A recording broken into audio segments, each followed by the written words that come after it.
வணக்கம். இதழ் TNTR தொலைக்காட்சி செய்திகள் வாசித்து வழங்குபவர் அன்சுஜா ஆனந்தரூபன்.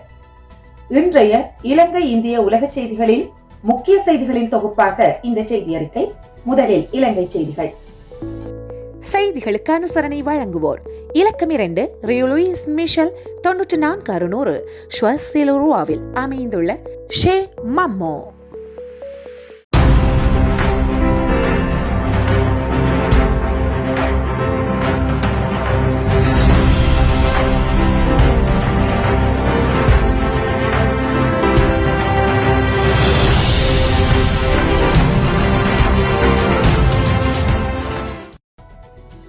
இலங்கையில் எந்த ஒரு அறிவிப்பு பலகையாக இருந்தாலும் அதில் தமிழிலும் அறிவிப்பு இடம்பெற்றிருக்கும். ஆனால் இப்போது பல இடங்களில் அறிவிப்பு பலகைகளில் தமிழை காணவில்லை. இலங்கை அரசு தற்போது சீனாவுடன் அதிக நட்போடு இருக்கின்றது. அரசின் பல கட்டுமான திட்டங்களை சீன நிறுவனங்கள் அமைத்து வருகின்றன. இதன் காரணமாக இலங்கை அரசு சீன மொழிக்கு அதிக முக்கியத்துவம் கொடுக்கின்றது. கொழும்பு துறைமுக நகர் திட்டத்தை சீனா அமைத்து வருகின்றது. அந்த பகுதியில் உருவாக்கப்பட்டுள்ள மத்திய பூங்காவுக்கு பெயர் பலகை வைக்கப்பட்டுள்ளது. அந்த பெயர் பலகையில் முதலில் சிங்களம், இரண்டாவது ஆங்கிலம், மூன்றாவது சீன மொழி இடம்பெற்றுள்ளது. அதில் தமிழ் மொழிக்கு இடமளிக்கப்படவில்லை. இலங்கையில் சிங்களவர்களுக்கு அடுத்து அதிக மக்கள் தொகை கொண்டவர்களாக தமிழர்கள் உள்ளனர். ஆனாலும் தமிழை திட்டமிட்டு புறக்கணிக்கும் நோக்கத்துடன் இவ்வாறு பெயர் பலகைகளில் தமிழுக்கு இடம் அளிக்காமல் இருக்கின்றார்கள் என்று தமிழ் இயக்கத்தினர் குற்றம் சாட்டி வருகின்றனர். கொழும்பில் டிஜிட்டல் நூலகம் ஒன்று திறந்து வைக்கப்பட்டது. அதிலும் தமிழை காணவில்லை, சிங்களம் சேர்க்கப்பட்டிருக்கின்றது. இது சம்பந்தமாக தமிழ் தேசிய கூட்டமைப்பின் பாராளுமன்ற உறுப்பினரான சாணக்கியன் வெளியிட்டுள்ள செய்தியில், இலங்கையில் தமிழ் மொழி காணாமல் போயிருக்கிறது, விரைவில் சிங்கள மொழியும் காணாமல் போகும் என்று கூறியிருக்கின்றார். இந்த விடயங்கள் தொடர்பாக சமூக வலைதளத்தில் கடுமையான விமர்சனங்கள் வந்த வண்ணம் உள்ளன. எனவே இது தொடர்பாக இலங்கை அரசு நடவடிக்கை எடுக்கும் என்று எதிர்பார்க்கப்படுகிறது. இலங்கையில் மேலும் 32 பேர் கொரோனா வைரஸ் தொற்றினால் உயிரிழந்துள்ளதாக சுகாதார அமைச்சின் தேசிய தொற்று நோயியல் பிரிவு தெரிவித்துள்ளது. இலங்கையில் கொரோனா தொற்றால் இன்று இறந்தவர்கள் எண்ணிக்கை பிரதேச வாரியாக மாத்தளை 2, நாரங்கொட, நீர்கொழும்பு, கொட்டுகொட, ஹசலக்க, காலி, பதுள நகரங்களில் தலா 1, பாணந்துர 2, கல் எலிய, அலவ, களுத்துறை, போஹம்புர, பொலன்னருவ, இமதுவ தலா 1, மாவனெல்ல 2, காத்தான்குடி, கட்டுக்கித்துள்ள, எந்தேரமுல்ல, ஹாவ எலிய, ஹட்டன், பன்னிப்பிட்டிய தலா 1, மகரகம 2, கந்தான, மினுவாங்கொட, ருவன்வெல்ல, கலவான, மதுகம மற்றும் நுகேகொட ஆகிய பகுதிகளில் 1 என இந்த உயிரிழப்புகள் பதிவாகியுள்ளன. இதனையடுத்து நாட்டில் கொரோனா தொற்றினால் மரணித்தோரின் மொத்த எண்ணிக்கை 1210 அதிகரித்துள்ளது. இதேவேளை நாட்டில் கொரோனா வைரஸ் தொற்றினால் பாதிக்கப்பட்டவர்களின் எண்ணிக்கை 1,64,201 அதிகரித்துள்ளது. கடந்த 24 மணித்தியாலங்களில் மேலும் 2,959 பேருக்கு தொற்று உறுதி செய்யப்பட்டுள்ள நிலையில் இந்த அதிகரிப்பு ஏற்பட்டுள்ளது. கொரோனா தொற்றுக்கு உள்ளானவர்களில் இதுவரையில் 1,28,607 பேர் குணமடைந்துள்ள நிலையில் தொற்றுக்கு உள்ளான 34,384 பேர் தொடர்ந்தும் வைத்தியசாலைகளில் சிகிச்சை பெற்று வருகின்றனர். நாட்டில் பயணத்தடை அல்லது முடக்கமூடாக கொரோனா தொற்று பரவலை கட்டுப்படுத்த முடியாது என கூறியிருக்கும் அரச மருத்துவ அதிகாரிகள் சங்கம் சரியான நேரத்தில் சிகிச்சை வழங்க தவறியமையே அதிகரித்த இறப்புகளுக்கு காரணம் எனவும் கூறியுள்ளது. இதன் காரணமாக கோவிட் நிமோனியா நிலைமை அதிகரித்து நோயாளிகள் வீடுகள், வீதிகள், வைத்தியசாலைகளில் அனுமதித்தவுடன் உயிரிழப்பதாக சங்கம் தெரிவித்துள்ளது. வைத்தியசாலையில் நோயாளிகளின் எண்ணிக்கை உச்சக்கட்டத்தை எட்டியமை, அறிகுறிகள் உள்ள நோயாளிகள் சிகிச்சையின்றி தவறவிட்டமை உட்பட பல்வேறு சிக்கல்கள் ஏற்பட்டுள்ளதாக அரச வைத்திய அதிகாரிகள் சங்கத்தின் செயலாளர் வைத்தியல் சமந்த ஆனந்த தெரிவித்துள்ளார். எதிர்வரும் சில நாட்களுக்கு நாட்டை முடக்குவதன் மூலமாக கொரோனா நோயாளர்களின் எண்ணிக்கையில் வீழ்ச்சி ஏற்படும் என்று எதிர்பார்க்க முடியாது எனவும் அவர் மேலும் தெரிவித்தார். இதனால் வேலை திட்டம் ஒன்றை உரிய முறையில் மேற்கொள்ள வேண்டியது அவசியம் எனவும் அரச வைத்திய அதிகாரிகள் சங்கம் தெரிவித்துள்ளது. தொடர்வன இந்திய செய்திகள். இந்தியாவில் நாடு முழுவதும் வைகாசி 26ஆம் தேதி நடைபெறும் விவசாயிகள் போராட்டத்திற்கு ஆம் ஆத்மி கட்சி ஆதரவு தெரிவித்துள்ளது. டெல்லியில் வேளாண் சட்டங்களுக்கு எதிராக நடைபெற்று வரும் போராட்டம் 6 மாதங்களை கடப்பதை குறிக்கும் வகையில் வைகாசி 26ஆம் திகதி நாடு முழுவதும் போராட்டம் நடாத்த சம்யுக்த கிசான் மோர்ச்சா அமைப்பு அழைப்பு விடுத்துள்ளது. வேளாண் விளைபொருட்கள் வியாபார மற்றும் வர்த்தக சட்டம், வேளாண் விளைபொருட்கள் விலை உத்தரவாதம் மற்றும் வேளாண் சேவைகள் சட்டம், அத்தியாவசிய பொருட்கள் திருத்தச் சட்டம் ஆகிய 3 சட்டங்களை கடந்த ஆண்டு புரட்டாதி மாதம் மத்திய அரசு இயற்றியது. இந்த சட்டங்கள் விவசாயிகளுக்கு எதிரானவை என்பதால் அவற்றை ரத்து செய்ய வேண்டும் என பஞ்சாப், ஹரியானா மற்றும் மேற்கு உத்தரப்பிரதேசத்தைச் சேர்ந்த ஆயிரக்கணக்கான விவசாயிகள் டெல்லி எல்லைகளில் போராட்டத்தில் ஈடுபட்டு வருகின்றனர்.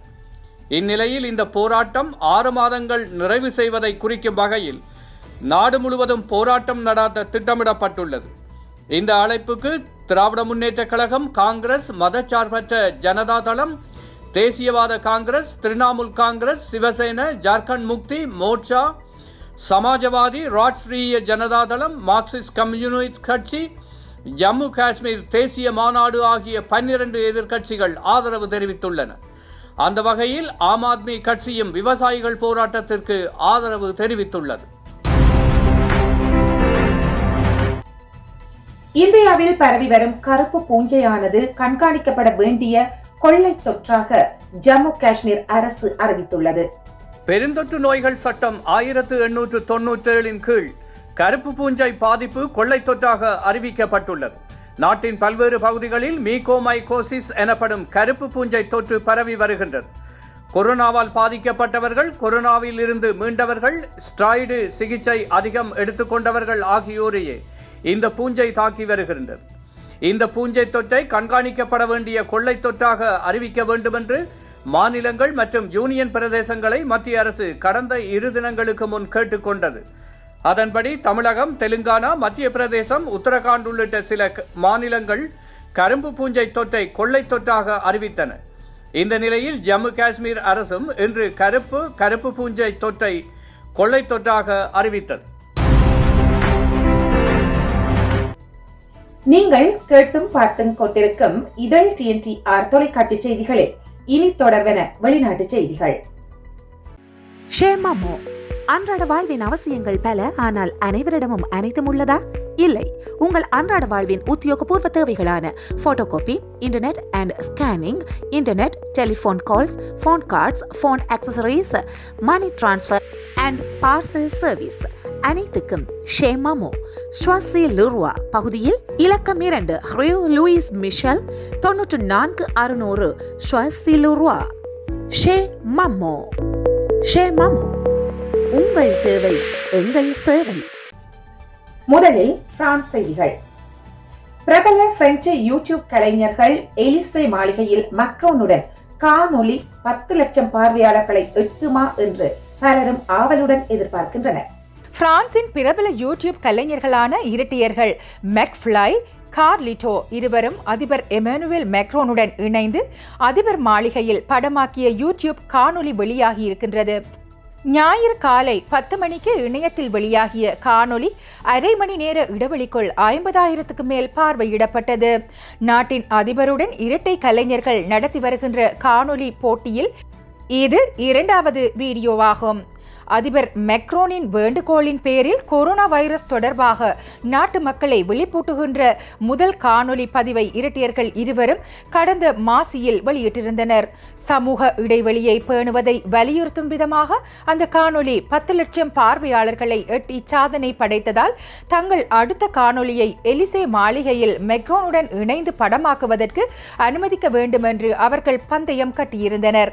அந்த முதல் காணொலி சில தினங்களுக்குள்ளாகவே 10 லட்சத்துக்கும் அதிக பார்வையாளர்களை பெற்று பெரும் சாதனை படைத்தது. பந்தயத்தின் 2வது கட்டம் இப்போது. இதுவும் 10 லட்சம் பார்வையாளர்களை தாண்டுமாயின் அடுத்த பல கட்டங்களும் காத்திருக்கின்றன.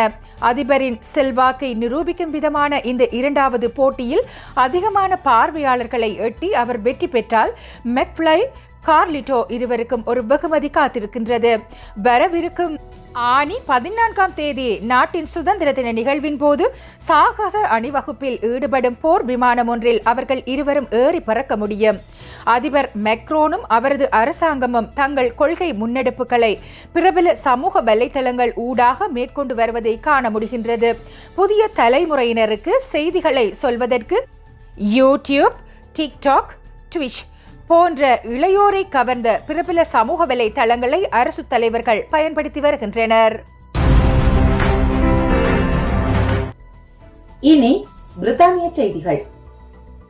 B1.617.2 என்று உருமாறிய கொரோனாவுக்கு எதிராக ஃபைசர் மற்றும் பயோஎன்டெக் கூட்டாக உருவாக்கியுள்ள தடுப்பூசி 88% செயற்படும் திறனை கொண்டுள்ளது. உருமாறிய கொரோனாவுக்கு எதிராக தடுப்பூசிகள் மிக வலிமையாக செயற்படுகின்றமை இங்கிலாந்தில் நடத்தப்பட்ட ஆய்வு முடிவில் தெரிய வந்துள்ளது. P1.617.2 என்ற உருமாறிய கொரோனா முதலாக இந்தியாவில் கண்டறியப்பட்டதாக சொல்லப்படுகிறது. இந்த வைரசுக்கு எதிராக தடுப்பூசிகள் மிகுந்த வலிமையுடன் செயல்படுகின்றன என்பது இங்கிலாந்தில் மேற்கொள்ளப்பட்ட ஆய்வு முடிவு மூலம் தெரிய வந்துள்ளது. இது குறித்து இங்கிலாந்து பொது சுகாதாரத்துறை கூறுகையில் P1.617.2 என்ற உருமாறிய கொரோனாவுக்கு எதிராக பைசர் மற்றும் பயோஎன்டெக் கூட்டாக உருவாக்கியுள்ள தடுப்பூசி 88% செயற்படும் திறனை கொண்டுள்ளது. இதேபோன்று ஆக்ஸ்போர்ட் பல்கலைக்கழகமும் அஸ்ட்ராஜெனகா மருந்து நிறுவனமும் உருவாக்கியுள்ள தடுப்பூசி 2வது டோஸ் செலுத்திய பின்னர் 60% செயல்திறனை கொண்டுள்ளது என்று தெரிவித்தது. இருப்பினும் இவ்விரு தடுப்பூசிகளையும் ஒரே ஒரு டோஸ் செலுத்திய நிலையில் அதன் செயற்திறன் 33% உள்ளது எனவும் ஆய்வில் கண்டுபிடிக்கப்பட்டுள்ளது. இது பற்றி இங்கிலாந்து சுகாதார மந்திரி மேட் கான் ஹாக் கூறும்போது, இந்த புதிய சான்று புதுமையானது. அது நாம் நேசிக்கிற மக்களை பாதுகாப்பதில் தடுப்பூசி திட்டம் எவ்வளவு மதிப்புமிக்கது என்பதை நிரூபிக்கிறது. மேலும் கொரோனா வைரஸ் வகைகளுக்கு எதிராக வலுவான பாதுகாப்பை பெறுவதில் 2வது டோஸ் ஊசி போட்டுக்கொள்வது எத்தனை முக்கியமானது என்பதும் தெளிவாகிறது என குறிப்பிட்டார். இங்கிலாந்து பொது சுகாதாரத்துறை மேலும் கூறுகையில், P1.617.2 வைரஸின் கடுமையான பாதிப்புக்கு எதிராக தடுப்பூசி செயற்திறனை மதிப்பிடுவதற்கு தற்போது போதுமான தொற்றாளர்கள் இல்லை, பின்தொடர்வதற்கான காலமும் இல்லை. ஆனால் வருங்காலத்தில் தொடர்ந்து மதிப்பீடு செய்வோம் என தெரிவித்தது. பிரித்தானியாவில் அமெரிக்க பாணியிலான டிஜிட்டல் விசா நடைமுறைக்கு வருகின்றது என உள்துறை அமைச்சர் பிரீத்தி பட்டேல் தகவல் தெரிவித்துள்ளார். பிரித்தானியாவில் குடியேறுவோர் அங்கிருந்து இடம்பெயர்வோரின் எண்ணிக்கையை துல்லியமாக கணக்கிட அமெரிக்க பாணியில் டிஜிட்டல் நுழைவு இசைவுகளை வழங்கும் முறையை அமுல்படுத்த உள்ளதாக அந்நாட்டின் உள்துறை அமைச்சர் பிரீத்தி பட்டேல் தெரிவித்தார். இது தொடர்பாக பிரித்தானியாவில் வெளியாகும் த ஒப்சர்வர் இதழில் அமைச்சர் பிரீத்தி பட்டேல் கூறியதாக தெரிவிக்கப்பட்டுள்ள விடயம், பிரிட்டனுக்கு விசா அல்லது குடியேற்ற அனுமதி இல்லாமல் வருவோர் எதிர்காலத்தில் மின்னணு பயண அங்கீகாரத்திற்கு விண்ணப்பிக்க வேண்டி வரும். இந்த நடைமுறை பிரித்தானியாவுக்கு வர விரும்புவோரின் விண்ணப்பங்களில் தகுதியானவற்றை முன்கூட்டியே தீர்மானிக்க உதவும். இந்த நடைமுறையின் கீழ் ஆண்டுதோறும் 3 கோடி விண்ணப்பங்கள் பெறப்படும் என்று எதிர்பார்க்கப்படுகிறது. பிரெக்சிட்டுக்கு பிந்தைய மாற்றங்களில் பிரிட்டனின் எல்லைகளை டிஜிட்டல் முறையில் நிர்வகிக்கும் நடைமுறையும் அடங்கும். புதிய நடைமுறைகள் பிரிட்டனில் குடியேறுவோர் இங்கிருந்து இடம்பெயர்வோரின் எண்ணிக்கையை துல்லியமாக கணக்கிட உதவும். பிரிட்டனின் குடியேற்ற கொள்கையில் மேற்கொள்ளப்பட உள்ள மாற்றங்கள் குறித்து திங்கட்கிழமை அறிவிக்கப்படும் என்று தெரிவித்தார். ஏற்கனவே அமெரிக்காவில் மின்னணு பயண அங்கீகார நடைமுறை அமுலில் உள்ளது குறிப்பிடத்தக்கது. தொடர்பென அமெரிக்க செய்திகள். அமெரிக்க வெளியுறவுத்துறை அமைச்சர் வரும் புதன்கிழமை இஸ்ரேல் மற்றும் பாலஸ்தீனத்தின் மேற்கு கரை பகுதிக்கு செல்வதாக தகவல் வெளியாகியுள்ளது. காசா முனையை ஹமாஸ் போராளிகள் அமைப்பு தமது கட்டுப்பாட்டில் வைத்துள்ளன. இந்த அமைப்பை இஸ்ரேல் பயங்கரவாத அமைப்பாக கருதுகின்றது. மேற்கு கரை பகுதியின் பாலஸ்தீன அதிபராக முகமது அப்பாஸ் செயல்பட்டு வருகின்றார். மேற்கு கரையின் சில பகுதிகளை இஸ்ரேல் தனது கட்டுப்பாட்டில் வைத்துள்ளது. இதற்கிடையில் ஜெருசலேமில் உள்ள அல் அக்ஷா மத வழிபாட்டு தளத்தில் கடந்த 10ஆம் தேதி இஸ்ரேலிய பாதுகாப்பு படையினருக்கும் பாலஸ்தீனர்களுக்கும் இடையே மோதல் வெடித்தது. இதனைத் தொடர்ந்து காசா முனையில் இருந்து ஹமாஸ் அமைப்பு இஸ்ரேல் மீது ராக்கெட் தாக்குதல் நடத்தியது. இந்த தாக்குதலை அடுத்து காசா முனை மீது இஸ்ரேலிய பாதுகாப்பு படை பதிலடி தாக்குதல் நடத்தியது. இருதரப்பும் மாறி மாறி நூற்றுக்கணக்கான ராக்கெட் தாக்குதல்களை நடத்தினர். காசா முனையில் இஸ்ரேல் நடத்திய தாக்குதலை கண்டித்து மேற்கு கரை பகுதியிலும் பாலஸ்தீனர்கள் போராட்டத்தில் ஈடுபட்டனர். இந்த போராட்டத்தின் போது ஏற்பட்ட மோதலை கட்டுப்படுத்த இஸ்ரேல் காவல்துறையினர் துப்பாக்கிச்சூடு நடத்தினர். இதில் பாலஸ்தீனர்கள் பலர் உயிரிழந்தனர். எகிப்து, அமெரிக்கா உள்ளிட்ட நாடுகளின் முயற்சியால் கடந்த வெள்ளிக்கிழமை இஸ்ரேல் ஹமாஸ் இடையே சண்டை நிறுத்த ஒப்பந்தம் செய்யப்பட்டுள்ளது. இதனால் 11 நாட்களாக நடைபெற்ற சண்டை முடிவுக்கு வந்துள்ளது. ஆனாலும் இஸ்ரேல் பாலஸ்தீன மோதலில் 296 பேர் உயிரிழந்துள்ளனர்.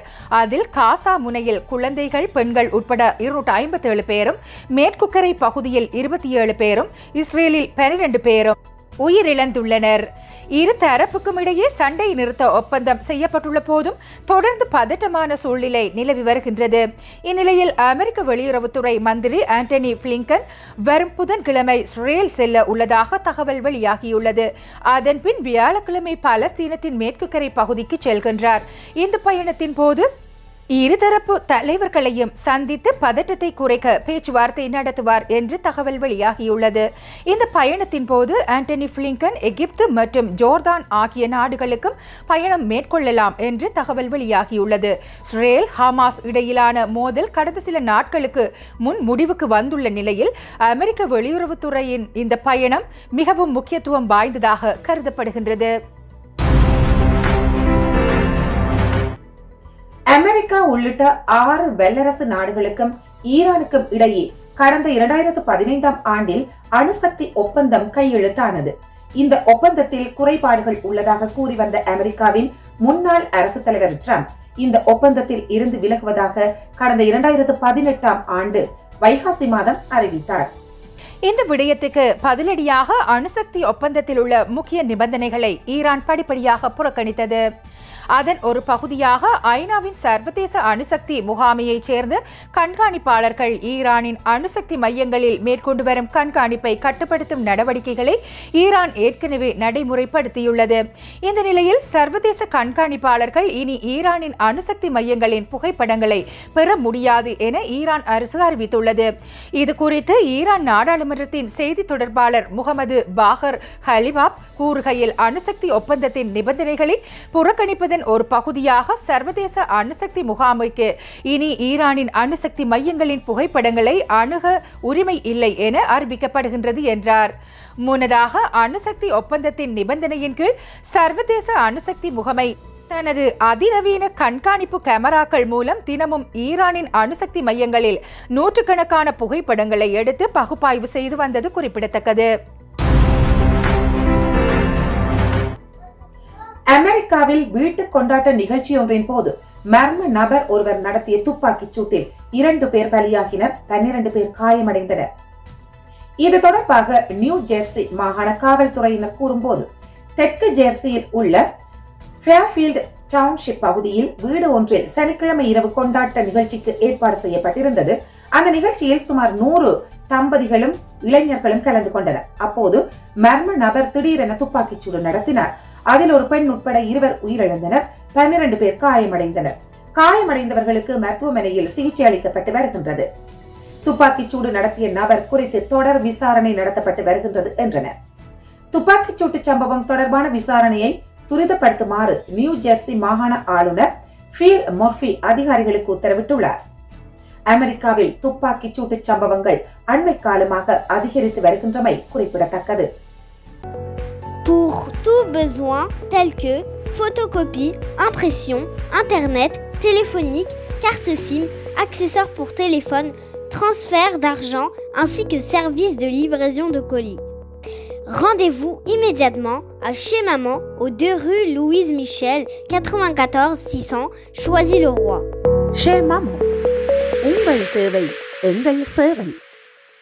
மியான்மரில் மக்களால் தேர்ந்தெடுக்கப்பட்ட பிரதமர் ஆங் சாங் சூயி உள்ளிட்ட பல்வேறு தலைவர்களை ராணுவம் கைது செய்து தனது கட்டுப்பாட்டில் வைத்துள்ளது. அவர்கள் வீட்டுக்காவலில் உள்ளனர். ராணுவ ஆட்சிக்கு எதிராக மியான்மரில் மக்கள் பல மாதங்களாக போராட்டம் நடத்தி வருகின்றனர். போராட்டத்தில் ஈடுபட்டு வரும் மக்கள் மீது மியான்மர் ராணுவத்தினர் கடுமையான ஒடுக்குமுறைகளை பின்பற்றி வருகின்றனர். மியான்மரில் ராணுவம் நடத்தி வரும் தாக்குதலில் இதுவரை பொதுமக்கள் 800க்கும் மேற்பட்டோர் உயிரிழந்துள்ளனர். இந்நிலையில் ராணுவ ஆட்சிக்கு எதிராக கடந்த மாசி மாதம் பள்ளிக்கூட ஆசிரியர்கள் ஆர்ப்பாட்டத்தில் ஈடுபட்டனர். அப்படி ஈடுபட்டவர்களில் 1,25,000 பேரை பணி நீக்கம் செய்து ராணுவ அதிகாரிகள் உத்தரவிட்டுள்ளனர். ராணுவத்தின் ஆட்சி கவிழ்ப்புக்கு எதிர்ப்பு தெரிவித்து ஆர்ப்பாட்ட நிகழ்வில் கலந்து கொண்டதற்காக இந்த நடவடிக்கை எடுக்கப்பட்டுள்ளது என மியான்மர் ஆசிரியர் கூட்டமைப்பின் அதிகாரி ஒருவர் தெரிவித்துள்ளார். இது தவிர 19,500 பல்கலைக்கழக பணியாளர்களும் பணி நீக்கம் செய்யப்பட்டுள்ளனர் என கூறப்படுகிறது. ஜெர்மனியில் யூத மத எதிர்ப்பையும் இனவாத போக்கையும் தூண்டும் வகையில் யாரும் செயற்படக்கூடாது என்று அந்த நாட்டின் பிரதமர் அங்கேலா மெர்க்கல் எச்சரிக்கை விடுத்துள்ளார். இஸ்ரேல் ஹமாஸ் அமைப்பினரிடையே ஏற்பட்ட மோதலால் பாலஸ்தீன தரப்பில் 232 பேரும், இஸ்ரேல் பகுதியில் 12 பேரும் உயிரிழந்தனர். 11 நாட்களுக்கு பிறகு போர் நிறுத்தம் ஏற்பட்டு பிரச்சனை தீர்ந்துள்ளது. இந்நிலையில் ஜெர்மனியின் பல நகரங்களில் இந்த வார இறுதியில் பாலஸ்தீனத்துக்கு ஆதரவாக பல இஸ்லாமிய அமைப்புகள் போராட்டத்தை முன்னெடுத்தனர். இந்த விடயத்தில் ஜெர்மனிய பிரதமர் தலையிட வேண்டும் என்று அவர்கள் வலியுறுத்தினர். தலைநகர் பெர்லினில் இஸ்லாமிய அமைப்பினர் நடத்திய போராட்டத்தின் போது காவல்துறை மீது தாக்குதல் நடத்தப்பட்டது. இதில் காவல்துறையைச் சேர்ந்த 100க்கும் மேற்பட்டோர் காயமடைந்தனர். இது தொடர்பாக 60 பேர் கைது செய்யப்பட்டனர். பெர்லின் மட்டுமல்லாது ஜெர்மனியின் முக்கிய நகரங்களில் நடைபெற்ற போராட்டத்தின் போது இஸ்ரேலில் உள்ள யூத மதத்தினருக்கு எதிராக கோஷங்கள் எழுப்பப்பட்டன. பல இடங்களில் யூத இனத்தை அழிக்க வேண்டும் என்றும் கோஷமிடப்பட்டதாக தெரிகிறது. இஸ்ரேலிய கொடிகளும் தீ வைத்து எரிக்கப்பட்டன. யூத வழிபாட்டு தலத்தில் கற்கள் வீசப்பட்டன. இந்நிலையில் இது தொடர்பாக தனது வாராந்திர உரையில் மெர்க்கல் கூறும் போது, ஜெர்மனியில் அரசியலமைப்பு சட்டத்தின்படி அனைவருக்கும் தங்கள் கருத்துக்களை வெளிப்படுத்தும் உரிமை அளிக்கப்பட்டுள்ளது. அமைதியாக கூடி தங்கள் எதிர்ப்பை வெளிப்படுத்தலாம். ஆனால் வன்முறையில் ஈடுபடுவது, பிற மத வழிபாட்டு தலங்களை தாக்குவது, மாற்று மதத்தினருக்கு எதிராக விரோத மனப்பான்மையை தூண்டுவது, ஒரு குறிப்பிட்ட இனத்தினருக்கு எதிராக வன்முறையை தூண்ட முயற்சிப்பது போன்றவற்றில் யாரும் ஈடுபடக்கூடாது. யூதர்களுக்கு எதிராக வன்மம் கொண்டு தெருக்களில் இறங்கி போராடுபவர்கள் நாட்டின் அடிப்படை சட்டத்துக்கு எதிராக செயற்படுகின்றோம் என்பதை நினைவில் கொள்ள வேண்டும் என்று எச்சரித்தார். இந்தியா, தென் அமெரிக்கா மற்றும் பிற பிராந்தியங்களில் கொரோனா பரவலின் வேகம் மூச்சு திணற வைப்பதாக உள்ளது. இந்த நோய் தொற்று நம்மோடு சேர்ந்து செழிப்பாக வளர்ந்து வருவது கவலை அளிப்பதாக உள்ளது என ஐக்கிய நாடுகள் பொதுச் செயலாளர் அண்டோனியோ குட்ரெஸ் கவலை தெரிவித்துள்ளார். ஐரோப்பிய ஆணையமும் இத்தாலி சார்பில் ரோம் நகரில் வைகாசி 21ஆம் திகதி வெள்ளிக்கிழமை G20 நாடுகள் பங்கேற்ற உலக சுகாதார மாநாடு நடைபெற்றது. இந்த மாநாட்டில் பங்கேற்ற பல்வேறு நாடுகளின் தலைவர்களும் உலகம் முழுவதும் வேகமாக பரவி வரும் கொரோனா தொற்றை உரிய வகையில் எதிர்கொள்ளவும் இந்நோய் தொற்றை முடிவுக்கு கொண்டு வருவதற்காக மேற்கொள்ளப்பட்டுள்ள தொடர்பு நடவடிக்கைகள் குறித்தும் கருத்துக்களை பகிர்ந்து கொள்ள அழைப்பு விடுக்கப்பட்டிருந்தது. அதன்படி கொரோனா தொற்றை முடிவுக்கு கொண்டு வர பல்வேறு நாடுகளின் பிரதிநிதிகளும் உறுதியேற்றுக் கொண்டதுடன் இறுதியில் நிறைவேற்றப்பட்ட ரோம் பிரகடனத்தையும் அவர்கள் ஏற்றுக்கொண்டனர். கொரோனா தொற்றை சமாளிக்கவும் எதிர்காலத்தில் தொற்று நோய்களை தடுக்கவும் பொதுவான கொள்கைகளை முன்னெடுக்க அவர்கள் உறுதியளித்துள்ளனர். இந்த மாநாடு குறித்து ஐநா பொதுச் செயலர் குட்டேரஸ் தெரிவித்துள்ள அறிக்கையில் தெரிவித்திருப்பதாவது, கொரோனா தொற்று பரவலின் தொடக்கத்திலிருந்தே நாம் பாதுகாப்பாக இருக்கும் வரை மற்ற எல்லாரும் பாதுகாப்பாக இருக்க முடியும் என்று எச்சரித்தேன். நோய் பரவலின் வேகம் காரணமாக தடுப்பூசிகள், கொரோனா பரிசோதனைகள், மருந்து பொருட்கள், ஆக்சிஜன் தட்டுப்பாடு போன்றவை கருணையே இல்லாமல் ஏழை நாடுகள் உட்பட அனைத்து நாடுகளிலும் கடும் பாதிப்பை ஏற்படுத்திவிட்டது.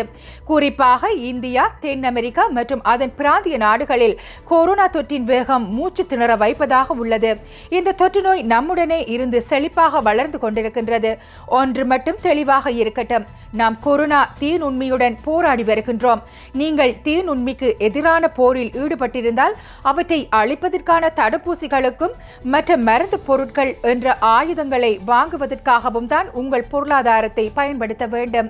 தீநுண்மி தொற்றுக்கு எதிரான போராட்டத்தில் ஈடுபட்டு வரும் மற்ற நாடுகளுக்கும் இது பொருந்தும்.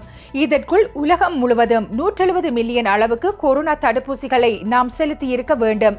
ஆனால் தடுப்பூசி உற்பத்தி திறன் மற்றும் நிதி பற்றாக்குறை ஆகிய காரணங்களால் இதுவரை அந்த எண்ணிக்கையை வெறும் 65 மில்லியனாக மட்டுமே உள்ளது. எனவே வளர்ந்த நாடுகளான G20 நாடுகள் இந்த நோய் தொற்றுக்கு எதிராக வழிநடத்தவும் அவர்களின் முழு பங்களிப்பை அளிக்கவும் தயாராக இருக்க வேண்டும் என்று நான் அழைப்பு விடுகின்றேன். இப்போது நீங்கள் பில்லியன்களில் முதலீடு செய்தால் ட்ரில்லியன்களில் மக்கள் உயிர்களை காப்பாற்ற முடியும். உலகெங்கிலும் விரைவாகவும் முழுமையாகவும் தடுப்பூசி போடுவது தொடர்ச்சியான பொது சுகாதார நடவடிக்கைகளுக்கு ஒத்துழைப்பு அளிப்பதன் மூலம் தொற்று நோயை முடிவுக்கு கொண்டு வரவும் இதன் பரவலை தடுப்பதற்கும் இது ஒன்றே வழி. இதுவரையில் உலகில் 82% அதிகமான பணக்கார நாடுகளில் மட்டுமே தடுப்பூசிகள் செலுத்தப்பட்டுள்ளன. அதே நேரத்தில் 0.3% பேர் மட்டுமே குறைந்த வருவாய் கொண்ட நாடுகளில் உள்ளவர்கள் தடுப்பூசி செலுத்திக் கொண்டுள்ளனர். தடுப்பூசி உற்பத்தி திறன் உலக சுகாதார அமைப்பு, ACT ஆக்சிலேட்டர் கூட்டாளர்கள், சர்வதேச நிதி நிறுவனங்கள், மருந்து நிறுவனங்கள் மற்றும் பிற முக்கிய பங்குதாரர்களுடன் சமாளிக்கக்கூடிய அனைத்து நாடுகளையும் ஒன்றிணைக்கும் ஒரு பணிக்குழுவை அமைக்க G20 நாடுகள் முன்வர வேண்டும். இதன் மூலம் கொரோனா தடுப்பூசியை உலக அளவில் விநியோகம் செய்யும் பணிகளை உத்வேகத்துடன் மேற்கொள்ள வேண்டும் என்றார். சீனாவின் வூகான் நகரில் தோன்றிய கொரோனா வைரஸ் பெருந்தொற்று உலக நாடுகள் அனைத்தையும் உலுக்கிவிட்டது. இந்த வைரஸின் அடுத்தடுத்த அலைகளால் இன்றளவும் உலக நாடுகள் திணறி வருகின்றன. சீனாவின் உகான் நகர ஆய்வகத்தில் இருந்துதான் கொரோனா வைரஸ் பரவியது என அமெரிக்கா தொடர்ந்து குற்றம் சாட்டி வருகிறது. கொரோனா வைரஸ் உகான் நகரில் தான் தோன்றியது என்ற குற்றச்சாட்டை தொடர்ந்து சீனா மறுத்து வருகிறது. கொரோனா அறிகுறிகளை கொண்ட முதல் நோயாளி வூகானில் 2019 மார்கழி 8 பதிவு செய்யப்பட்டதாக சீனா உலக சுகாதார நிறுவனத்திற்கு தெரிவித்தது.